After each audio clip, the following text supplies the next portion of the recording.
Welcome to our video journey where we explore the fascinating world of pronunciation, unraveling the mysteries behind each word and its usage.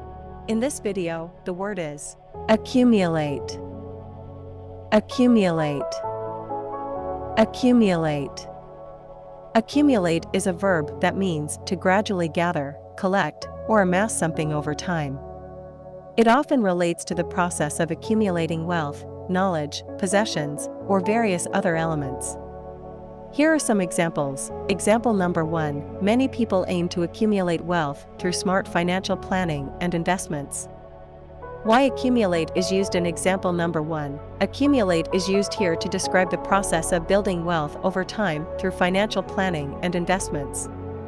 Example number 2. Students accumulate knowledge and expertise by studying and gaining experience.